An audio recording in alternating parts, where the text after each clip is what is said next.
Hello and welcome. My name is Mark Thorsby, and in this video, we'll be discussing Hannah Arendt's philosophy and her discussion of totalitarianism.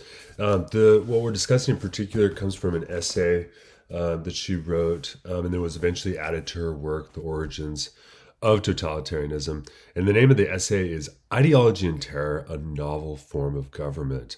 What I want to do in this video is really lay out what some of the key stark claims are that Hannah Arendt makes in her description of what totalitarianism is, what its fundamental sort of features are, and how it differs from tyranny or other forms of government.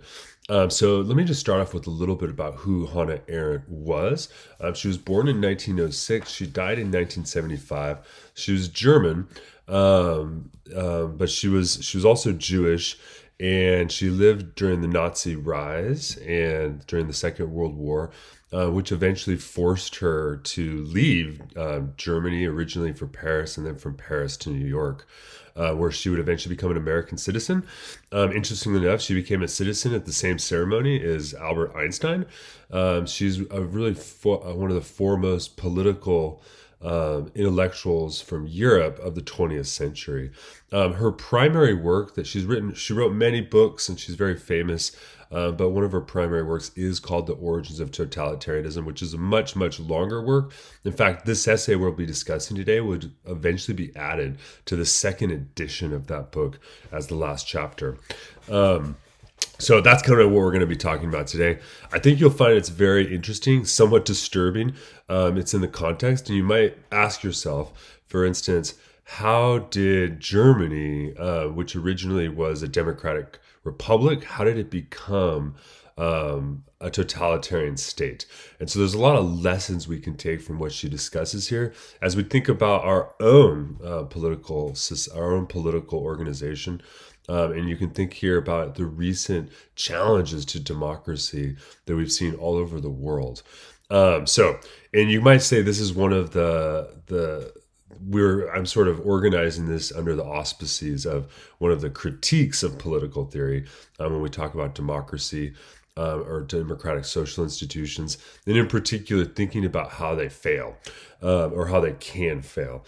Some other things that are worth mentioning is she was heavily influenced by the work of Martin Heidegger as well as Edmund Husserl. So her background in philosophy is actually in the subject of phenomenology. She also worked very closely with Karl Jaspers, and so she's something of an existentialist political philosopher, you might say.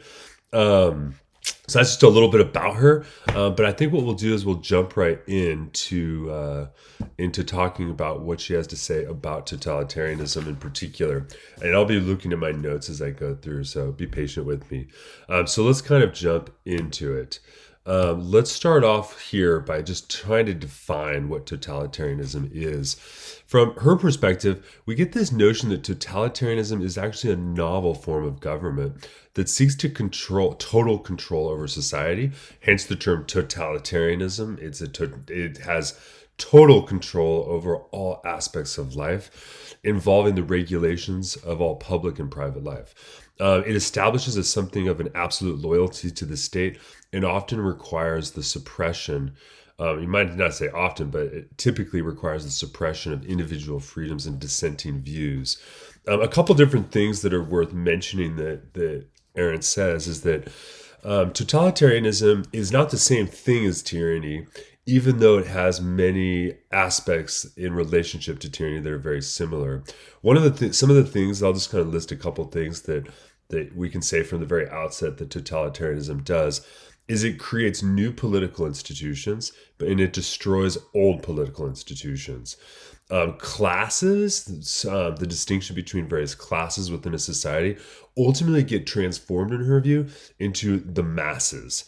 So from classes to masses.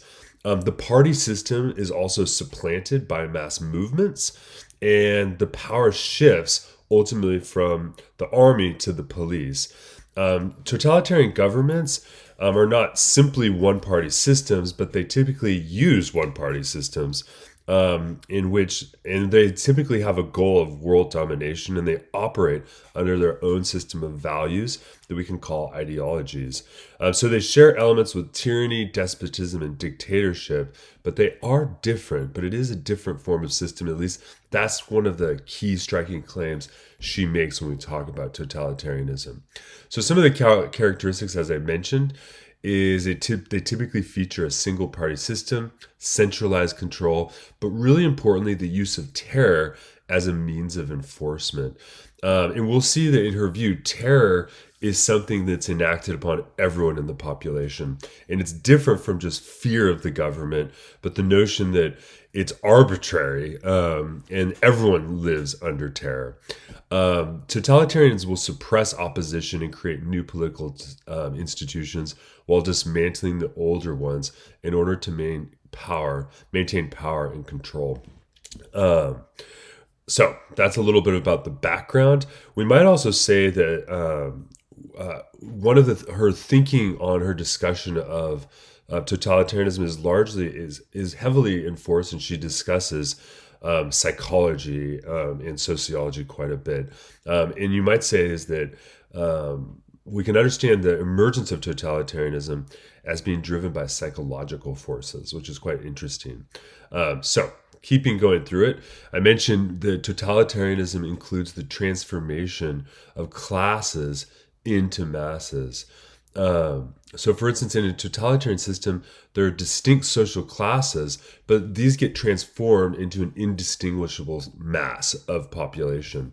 And this effectively eliminates social structures, but it serves to reinforce the authority of the state. This transformation will foster a sense of unity, but it undermines individualism and diversity. So we've been typically thinking about social contract theory as a way of agreement between individuals, but one of the striking things about her analysis of totalitarianism is that instead of there being a social contract between individuals, all individuals essentially get reduced into the masses, into the crowd, if you will. And this ultimately undermines the prerequisites for freedom and ultimately the social contract itself. And we also see within totalitarianism a shift of power dynamics. So totalitarian regimes will typically shift power from these traditional institutions like the army to the police, but they'll also create a surveillance state that monitors and controls these citizens actively. And in her book, The Origins of Totalitarianism, there's kind of the two main examples she gives of totalitarianism. Number one is going to be the Nazis and the Nazi state. The second example is going to be Maoist China. And the third example is going to be the USSR, or the Soviet Union, all of which, when she was writing, she saw as examples of totalitarian forms of government.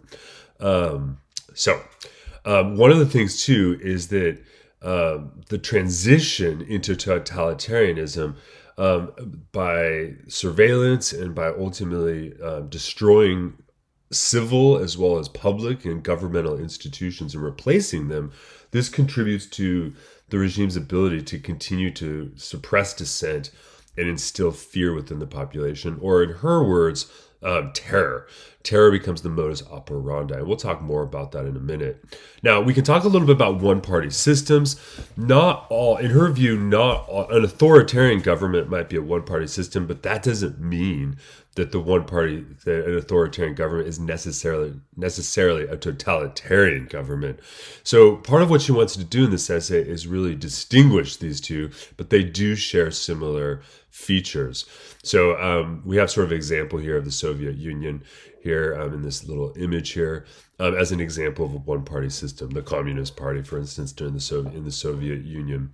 As an example of this. So totalitarian governments employ these one-party systems to eliminate political opposition.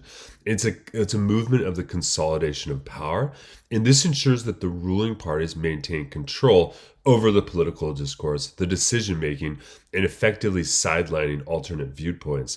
But we should mention here that totalitarianism, in her view, is a situation that we'll see is characterized not just by a terror, but also by loneliness. The idea that no one even has the ability to act. and distinctions between different perspectives all get conflated. And we'll see another important feature is going to be her discussion of ideology and what an ideology is and how an ideology ultimately relates to the development of totalitarianism. And we'll talk a lot about that here in a minute. You might say that some of the characteristics of tyranny, of tyranny or arbitrary power ruled by fear, whereas totalitarianism, she's going to argue, defies all positive laws and even disregards its own set of laws. So we'll talk about that as we go through. So ideological underpinnings. So a totalitarian ideologies operate independent of traditional legal frameworks, and these establish their own set of values that justify their actions. Now, one of the things she's going to talk about when she talks about ideology is effectively the logic of an idea, such that what occurs is an ideology, a political ideology, which, by the way, she says is a really recent phenomena in politics, where you have a singular idea, and that idea eventually takes over, explains all courses of action, and creates kind of, as it were, the objective basis upon which the totalitarian government organizes itself.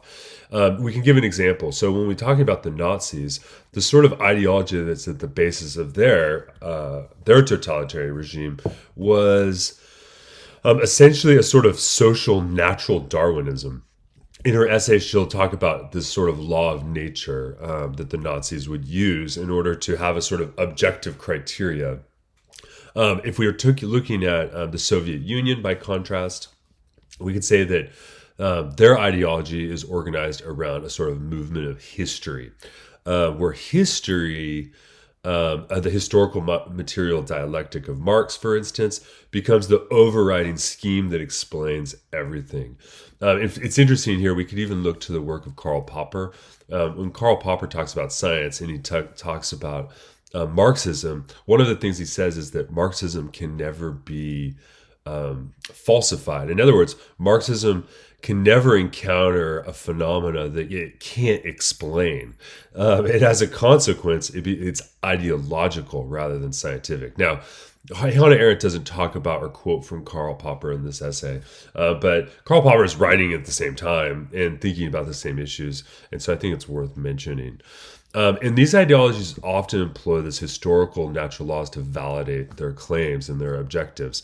So, for instance, she'll give an example of Himmler under the Nazis. In order to pick out who was going to be the top SS officers, he actually just used photographs. He didn't interview people. He used photographs to determine who had the pure Aryan racial features, and then those were the people. So an objective criteria from the ideology is created, and that objective criteria is what's funneling it. And we'll talk a lot about that as we go forward.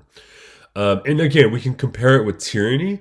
As I mentioned before, tyranny maybe is the notion that you have one person, an absolute authority, who wields arbitrary power, and the interest of the ruler can be hostile to the interest of those who are governed, and a tyranny rules by fear. So these features look a lot like totalitarianism, but she wants to say that totalitarianism differs from traditional tyranny in that it operates without guidance from the established laws, achieving goals through systematic terror and the supremacy of the ideology and the conversion of individuals into masses.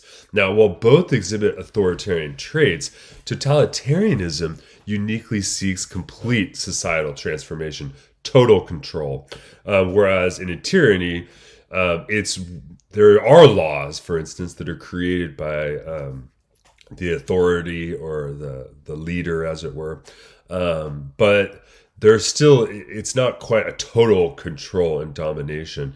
In her view, totalitarianism does this. And one thing she doesn't mention in this essay, but it is in her book, The Origins of Totalitarianism, is that totalitarianism naturally will implode over time. So that can be different from a tyranny, where you're just waiting out for the leader to die, potentially. What are some of the historical context and analysis? Of course, we're talking about fascism and communism. And in the sense that we're talking about totalitarianism, there's no difference between the two. And by communism, we're not thinking about the communism that's articulated by Karl Marx, but the type of communism that was implemented by the Soviet Union in particular. And she even distinguishes this difference herself in the essay. For instance, Karl Marx, and maybe you might say Lenin in the early years after the Bolshevik Revolution, had a sort of humanistic element where they really wanted to liberate the worker or the laborer. But we'll see that by the time you get to someone like Stalin, Joseph Stalin, at that point, communism is a totalitarian regime. And we can trace this through these very histories. Now, these examples, when we look historically, they all highlight the types of mechanisms of control the totalitarian forms of government utilize and the societal impact of their governance. So there's kind of the background of what we're looking at. Now, the impact on political institutions. Now, totalitarianism will fundamentally change the political institutions, often dismantling the frameworks that promote pluralism in favor of a singular dominant ideology. In fact, anything that goes against that dominant ideology, it will be perceived in totalitarianism as the enemy of the state. And so this is both psychological, social, but also civilly as well. So you'll see the collapse of civil institutions, and you'll see the collapse or the changing and the replacement of political institutions. This restructuring inhibits democratic principles, and it alters the relationship between the state and society. Now, one of the reasons that totalitarianism is because it exhibits total control over the population, both in the inner private lives of the individuals as well as in the public civic sphere, that it becomes impossible for people to actually be agents to act. The other thing here is because of the ideology, under a totalitarian regime, individuals no longer even understand what's in their own interest because they're operating under the ideology of the masses.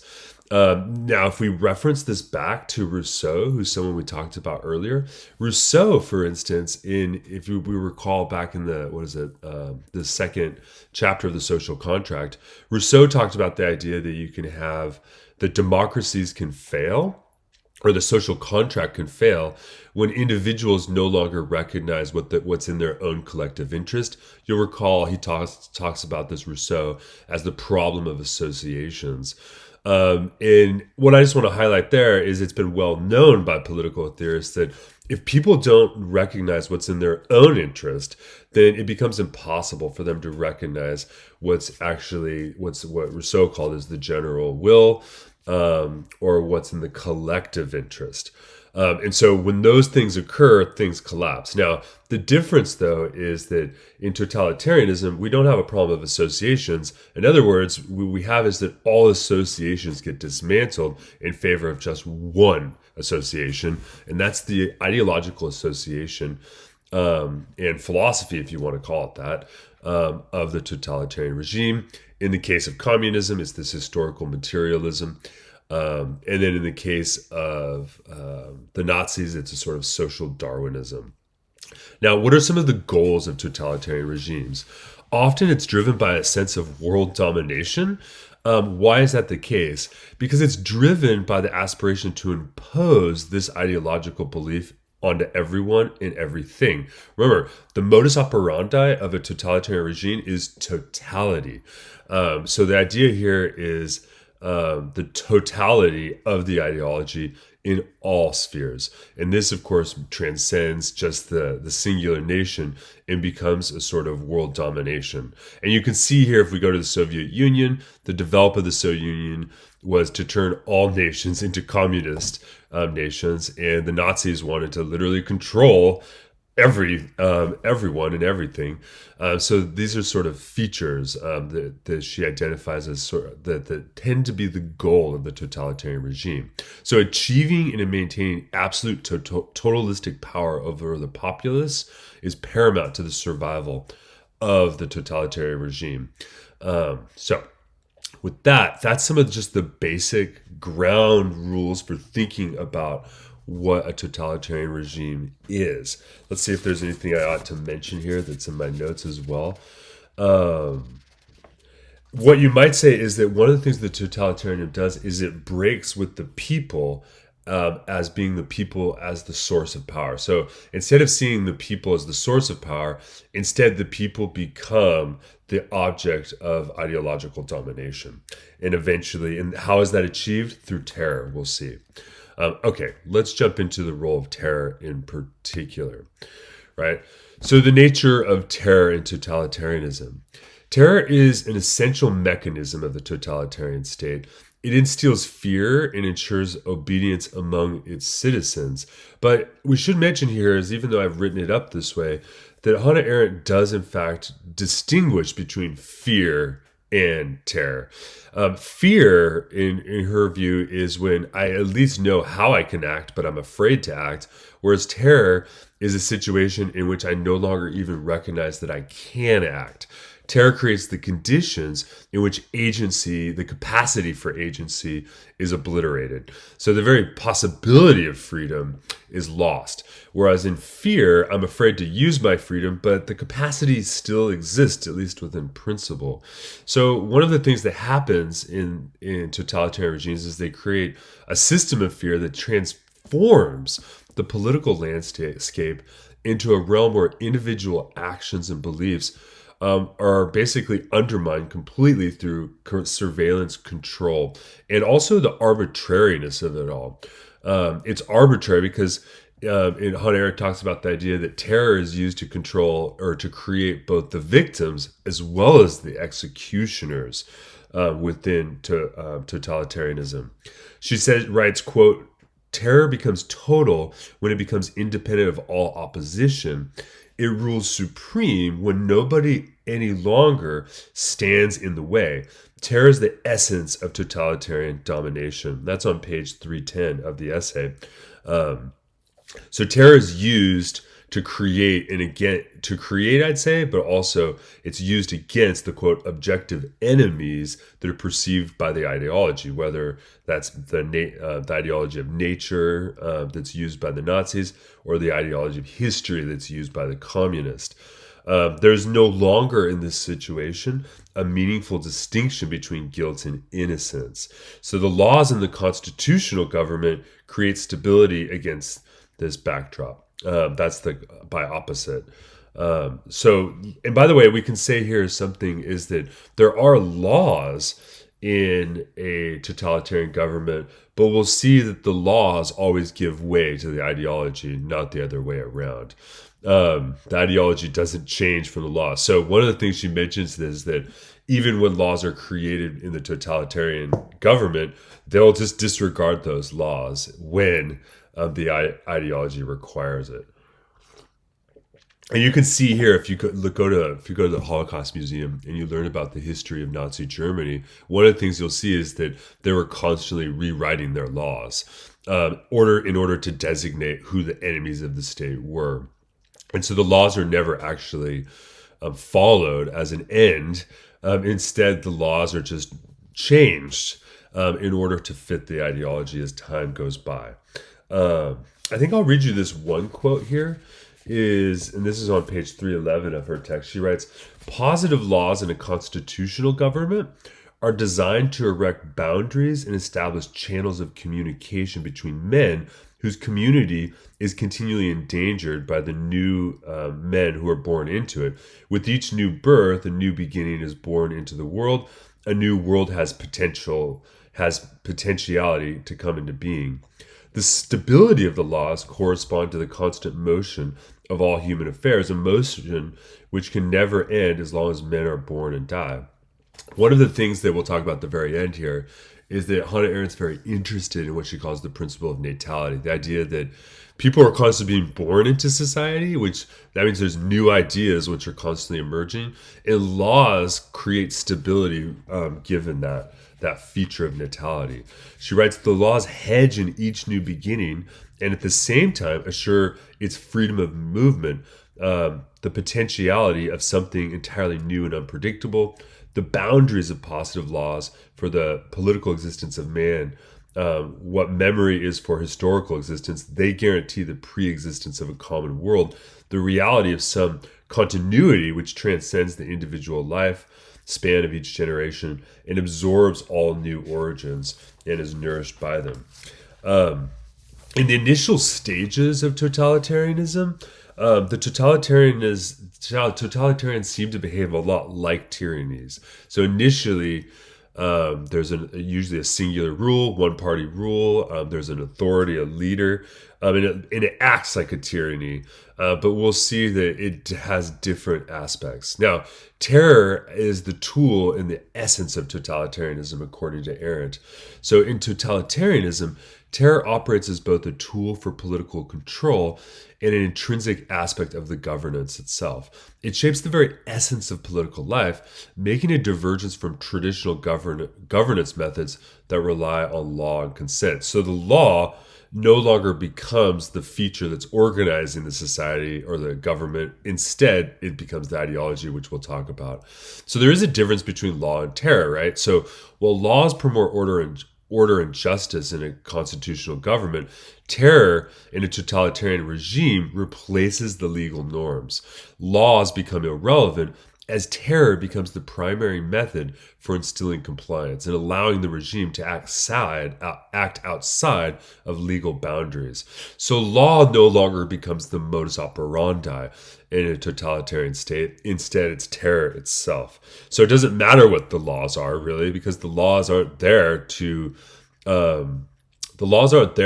structure the government and create stability over time with new generations. Instead, the laws change according to the terror and the ideology. So moving ahead. So enemies of nature and history. So who are the enemies of a totalitarian state? Well, the enemies are understood objectively according to, if you're looking at the Nazis, they had the social Darwinism. So they thought nature is selecting who is best. And that means that those who are not selected are the objective enemies and they're threats ultimately to the ideology of their social Darwinian or theory of nature. And the same would be the case in the communist example. Those people who are against the march of history towards communism are the objective enemies. And this is a sort of dehumanization, but this dehumanization will justify within the totalitarian state the use of terror against these various groups. And this erases the distinction between guilt and innocence effectively. Now, some of the methods of instilling fear. Totalitarian governments are going to use lots of various methods to instill fear and terror, including surveillance, but propaganda is a key one, as well as violent reprisals. Citizens over time will become conditioned to accept this as the normal aspect of life, which ultimately undermines any hope of dissent. In fact, you might say that within a totalitarian government, the totalitarian government will slowly instill terror, fear, if you want to say, or use terror ultimately to subjugate the citizens in order to internally accept all of these sorts of conditions. So it's such that there never seems to be for the citizen a way of agency. And that's one of the things that's striking when you go back and you look at the history of the Nazis, is the way in which both those who know, it appears that whether you were a victim, for instance, you were Jewish, it felt like there was no way to actually act out against the state. In the same way, even those people who weren't Jewish, who were Germans, they felt like there was nothing to do but just to accept it and follow along. So notice that the very capacity to have agency and action and freedom is undermined through various methods which instill fear. And this is what the terror is. And what are the consequences of this terror? Well, the pervasive nature of it leads to total societal fragmentation and the creation of a culture of mistrust. One of the things Arendt talks about is the idea that naturally human beings are individuals and they form social bonds and community with each other. But one of the things that terror does is it breaks apart all of those social bonds. So there no longer is a community per se. And you have a culture where everyone essentially mistrusts everyone else. And citizens turn against each other in order to survive. The various community bonds that exist get dissolved, And this paves the way and creates a sort of vicious cycle for more and more totalitarian control. Yeah, so there, it's bad stuff. And there's a cycle, and it's psychological. So I was mentioning earlier at the beginning the way in which Arendt is interested in the psychological effects of all of this. The ramifications of living under constant terror include heightened anxiety, hopelessness, conformity. So citizens will internalize the fear through the terror, and that compromises their ability to resist or even think critically about the regime's actions. And that's going to be something that's strikingly different between a tyranny and a totalitarian society. In a tyranny, people are operating under fear of whoever is the tyrant. But they can still think and create social bonds. This isn't the case in a totalitarian state. In fact, she's going to say, and we'll talk about this later, is that the very capacity for critical thinking breaks down itself. So people can no longer even think, let alone socialize with each other to form a common resistance, if you will. One of the things she's going to say is that if you want to think about a formula of what totalitarianism is, it's terror from the outside combined with an ideology on the inside, which ultimately creates a totalizing control over all the individuals. And a precondition for this, we'll see, is isolation. So terror's independence from opposition. So one of the things we see in a totalitarian regime is that terror operates independently of any dissent and thriving in an environment where fear stifles opposition. So this autonomy allows the regime to maintain a perpetual state of control, and this often leads to escalated violence against any perceived threats, and particularly against any persons who are perceived to be the objective enemy of the totalitarian state. The essence of totalitarianism, she says again and again, is terror. But terror is not just a tool that's used, it becomes the actual condition under which life exists. So totalitarianism acts to prepare the population to be divided into the roles of victims and executioners, she argues.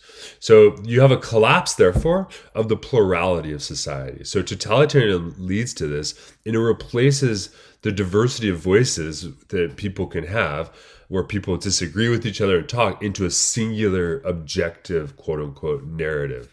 And so individuality gets sacrificed as the regime enforces this uniformity through fear, inhibiting freedom of thought and expression. And we'll talk more about that as we talk about education and ideology.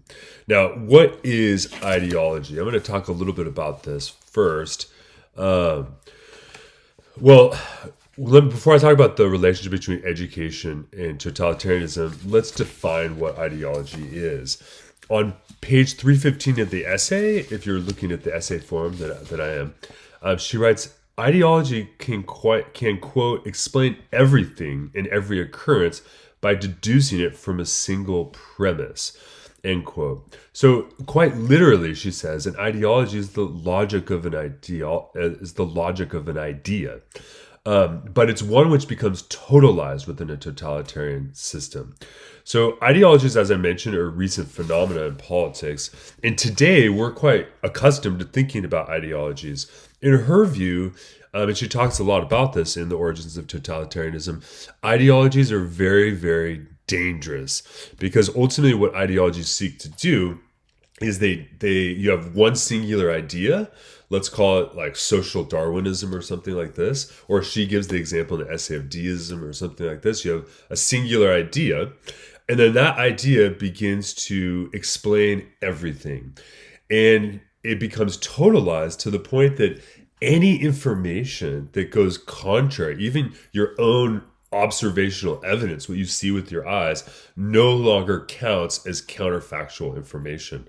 Instead, everything gets explained. So one of the things she talks about is the Nazis, particularly at the end of the Second World War. It was clear that they were losing the war, but instead of actually seeing that as evidence that they needed to change their ways or change their approach militarily, instead they just sped up the destruction. They sped up the movement of Jews and others into the death camps, which was self-destructive, but it made sense, but according to the logic of their ideology. Ideologies get presented as something like a scientific philosophy. So like the ideas, she writes, quote, the ideas of the isms like race and racism, God and deism, etc. These are for the subject matter of the ideologies, and the suffix ology never indicates simply a body of scientific statements. An ideology is the logic of an idea. Its subject matter is history to which the idea is applied. The result of this application is not a body of statements about something that is, but the unfolding of a process which is in constant change. And this seems to be one of the key features she discusses about ideology, is that the ideology of a totalitarian state is applied to the process of a historical development. So the Nazis were trying to create their thousand-year Reich, right? They're trying to create, they saw themselves as a process of creating the perfect master race or whatnot. The communists, for instance, see this in the Soviet Union, they saw their actions as a part of a process of historical development. But that means that the process takes precedence according to the ideology. And that means that anything that goes against that process drops away or gets ignored. So for instance, if the ideology is this historical process towards the material dialectic in the Soviet state, then that means any laws which have previously been written, even by the totalitarian regime, if they run contrary to that process, the laws drop out of the equation. So you can see that in a totalitarian government, it's the ideology that rules, not the law. So this isn't the same kind of form of government in which it's just a different band of people who are making the laws. Totalitarianism itself doesn't really even care about laws. What it cares about is the process of its own historical development. So what does that mean about education? Well, in totalitarian systems, education therefore serves as a tool for indoctrination, not enlightenment. The curriculum gets tailored to promote the regime's ideology, and this suppresses critical thinking, and this fosters a sort of blind allegiance to the authority. She has another great quote on 316. She says, ideologies pretend to know the mysteries of the whole historical process, the secrets of the past, the intricacies of the present, the uncertainties of the future. Ideologies are not interested in learning about their ideas. They're interested in explaining all other phenomena, which is very sort of interesting. Now, one of the things that, I guess here I'll go through ideology defined.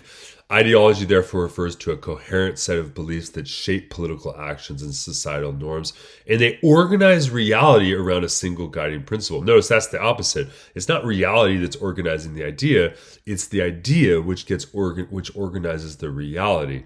And this offers explanations and justifications for state-sponsored actions, you might say. Now, some of the characteristics of an ideology is that, number one, an ideology is rational. And this is what's striking, is a lot of times people say, what were they thinking? Well, one of the things, if you go back and you take a look at the Nazis in particular, the Nazis were a highly, highly rational organization. They're actually using their reason. So this is what can be kind of scary. It's not that the Nazis were crazy. It's not that they weren't thinking or using reason.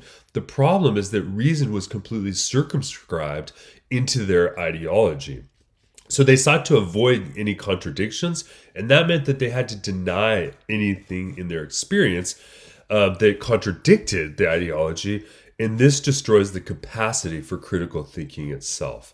So that means that people internally no longer even, they follow through with the rationality of the ideology and the ideas that are at the core of the, you might call it the propaganda, right? But at the end of the day, people lose their ability to think for themselves, right? Which, notice when we talk about democracy, is an essential ingredient.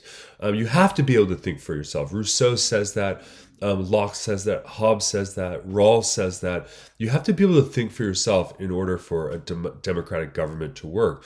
But if in the society an ideology takes over, it becomes nearly impossible for the democracy to continue. And that seems to be her claim, is that over time, ideologies, if they become totalized, will supplant democratic institutions into these totalitarian ones.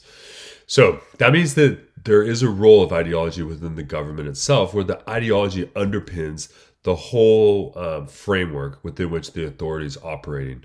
And it rationalizes all of the actions and policies of the state. It renders them as embodiments of a, quote, greater truth that necessitates strict adherence, even if it ignores evidence to the contrary, right? So some of the characteristics of totalitarian ideology is that they generally feature a dogmatic narrative. They claim to possess the ultimate truth, and they're anti-democratic, right? Other voices are not allowed. So it seeks to unify diverse social groups by imposing a singular worldview and through propaganda. It's, in fact, at one point she says, for instance, that what she gives the example of in the essay of what happens in communist between Lenin, for instance, and she says that what started off in Marxism and in the communism under Lenin, which was this sort of humanitarian impulse, becomes eventually a form of ice cold reasoning, and it doesn't matter. It has no concern about the individual. It's always about the development of the historical process that's at the core of the ideology. So, as I mentioned, this has a huge impact on critical thinking, such that critical thinking disappears. Totalitarian ideologies will undermine this by promoting conformity and suppressing all of the other voices. And the educational systems that foster ideological alignment produce individuals who are ultimately unable to question or challenge the prevailing narratives. So there's a way in which when she uses the term totalitarianism, it's not just about what forces individuals to live their daily lives. The total control is also internally within the mind itself. Let me read you this quote from page 320 of the essay. She writes, "The tyranny of logicality begins with the mind's submission to logic as a never-ending process on which man relies in order to engender his thoughts. By this submission, he surrenders his inner freedom, as he surrenders his freedom of movement when he bows down to an outward tyranny." So totalitarianism, again, is terror from the outside, but it's also terror from the inside in terms of ideology. And the concept, and you also have this notion, she talks about the concept between victims and executioners. In a totalitarian context, the populace is often divided between the two. Either those who are good and those who are not, but if you're good, then that means you need to enact.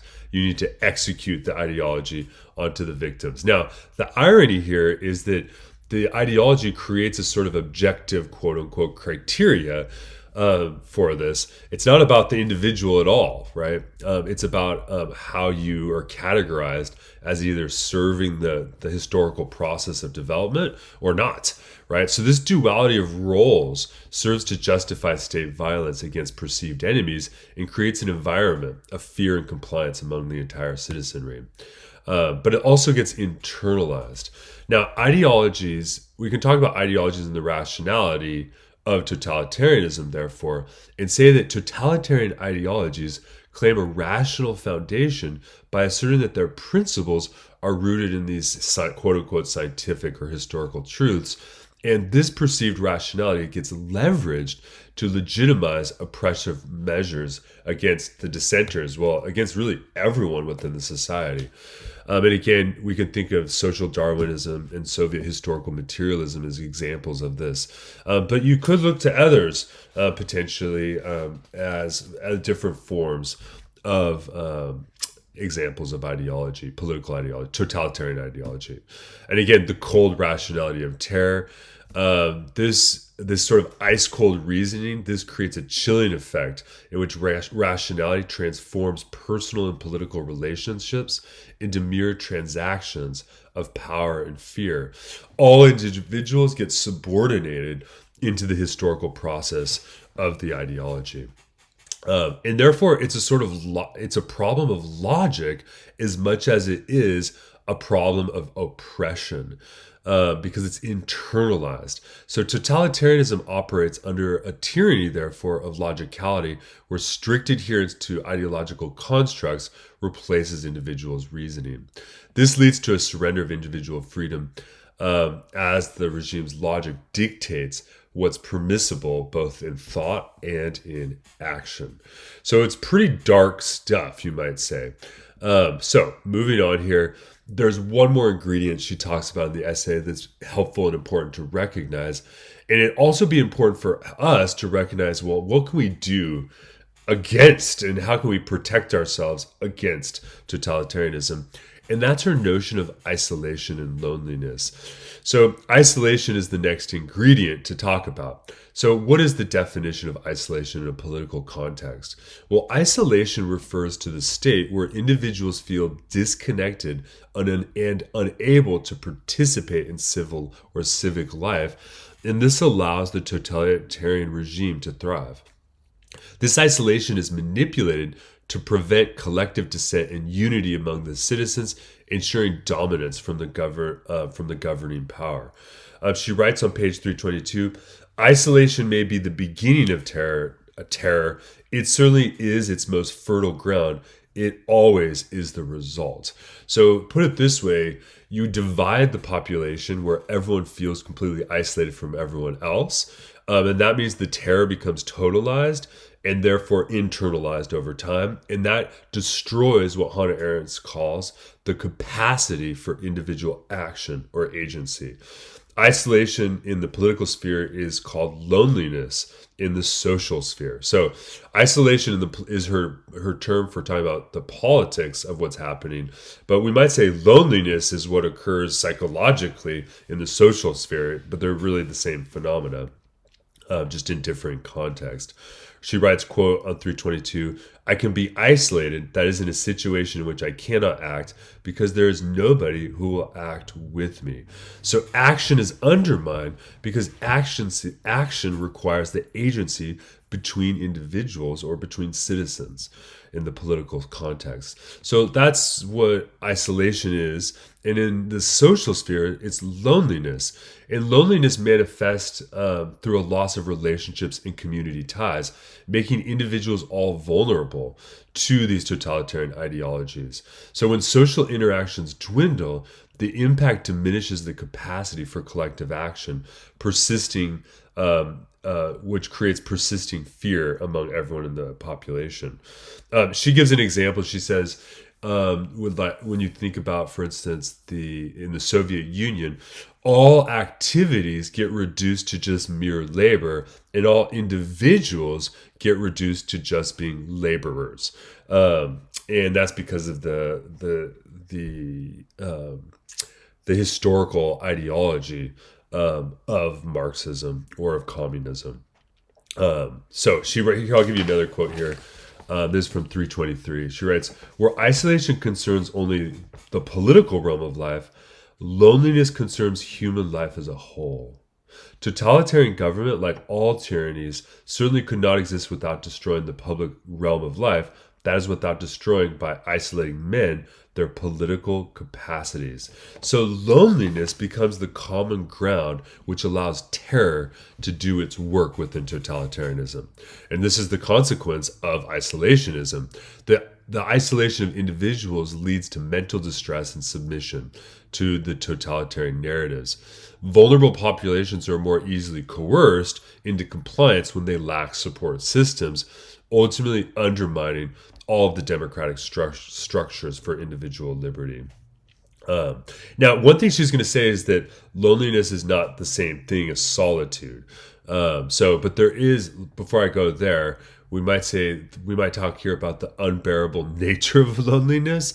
So loneliness is characterized by the absence of meaningful connection. So we're not talking about the idea that you're not around other people. You are around other people, but there's no longer meaningful connections with other people. And this creates a feeling, and ultimately a feeling of dread and helplessness because you can't connect. She doesn't mention this in her essay, but we know, for instance, from other sources that those people who are living within Soviet Russia, one of the problems in the Soviet Union was that you had a surveillance state where everyone was reporting on everyone else. Similar thing happened in Nazi Germany where neighbors were reporting on neighbors. And so you could no longer trust anyone because you knew that every other person was watching you. And as a result, meaningful connections between community members disintegrated. That disintegration led to a sense of helplessness and ultimately a loss of agency. So then no one does anything in response to the totalitarian state. And totalitarian regimes are going to use that and leverage that to maintain control and ensure that citizens continually lack solidarity against any form of oppression. Now, I mentioned solitude earlier.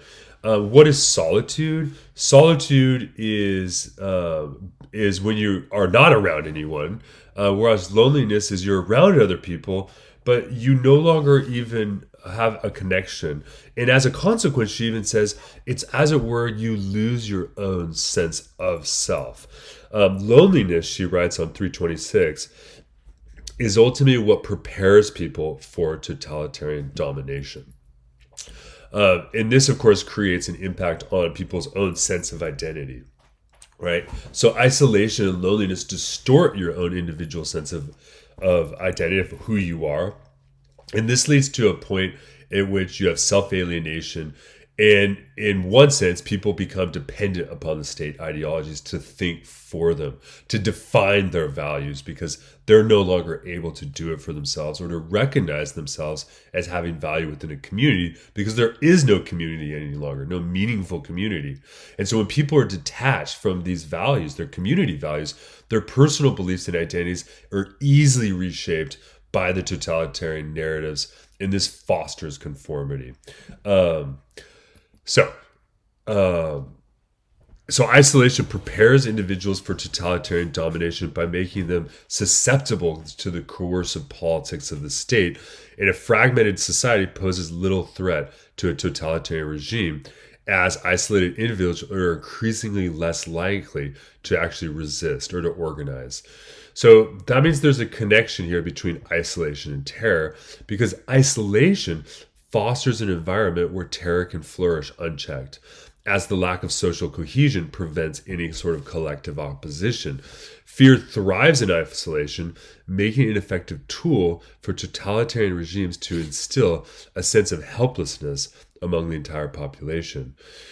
And this means there's long-term societal effects, right? So the long-term isolation erodes the social fabric and the civic engagement. And that's a prerequisite for a civic culture at all, let alone a civil government that's organized around social contractual principles.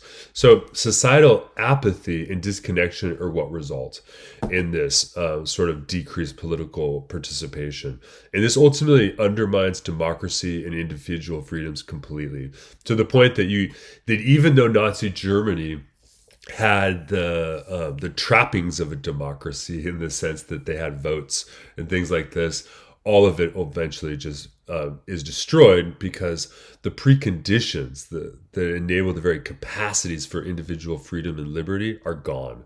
And you're left with just totalitarian control. Now, strategies to combat this notion of loneliness in her discussion, I think, is important, because it gives us potentially a way to think about, well, if we were and God forbid any of us are living or will be or ever will live under a totalitarian regime, but if you are, what can you do?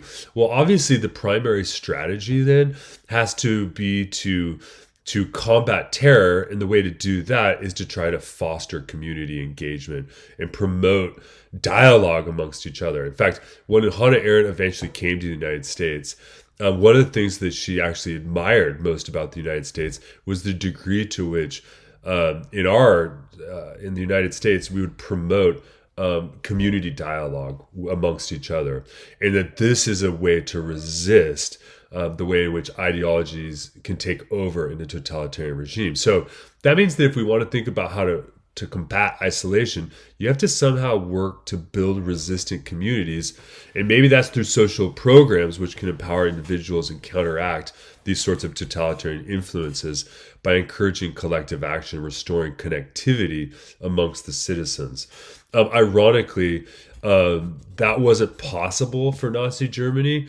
What had to happen was the totalitarian regime had to be destroyed first, and then communities had to be reinstated or redeveloped. Now, what's the hope? Is there any hope when we look at this form of government? She really ends on the notion of natality. Think of natality as the opposite principle of mortality, right? Mortality means we're all going to die, and unfortunately, that's the bad news. But natality is an important political concept that Hannah Arendt, as far as I know, focuses on, and very few other thinkers do. And this is the notion that new people are always brought into the world. So the concept of natality embodies hope because it always represents new beginnings and the potential for change against authoritarian oppression. It's funny, you might say, is that when you look in the history of revolutions, they're almost always fought by who? The youth. It's the youth who create revolutions, and it's natality that's at the core of that. So that means that for Hannah Arendt, we have to emphasize the importance of new generations because they foster resilience and can encourage active participation in new democratic processes. And if you look even today at whatever it is being protested against at the moment, you'll almost always see that the people who are protesting tend to be the youth. So the principle of natality is a principle of hope that Hannah Arendt's going to look at. So that's just a little bit of a smattering of some of the key ideas that are discussed in Hannah Arendt's essay, Ideology and Terror, a Novel Form of Government.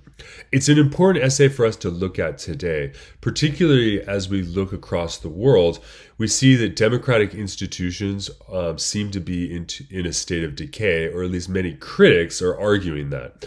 And that doesn't mean that just because democratic institutions are in a state of decay that they will ultimately become totalitarian. They won't necessarily. They could become authoritarian, but that's not the same thing. In fact, in an interview, Hannah Arendt mentions that it's better to be in an authoritarian society than to be in a totalitarian society. Both are bad, but totalitarianism is ultimately the absolute worst. So it's important to look at her essay here and to see this as something that we realize that is a possibility for various forms of government, but it's certainly the worst form of government. So you might say if we went all the way back to the beginning of our course and we looked at Plato, or let's say Aristotle's discussion about the different types of government, Hannah Arendt thinks that totalitarianism, the type of government that got created by the Nazis, that was created in the Soviet Union, that these forms of government are something very distinct. How are they distinct? They're distinct because they essentially combine three main things. The first thing they combine is terror. The second is ideology. And the third is isolation and loneliness. This is, if you will, the formula of what totalitarianism looks like. So anyway, that's the essay. I hope you find it interesting, at least to think about some of these things, given what's going on in the news today, and given the worries that people have regarding the state of modern democratic institutions around the world. Thank you very much for watching. I look forward to seeing you guys online. Bye.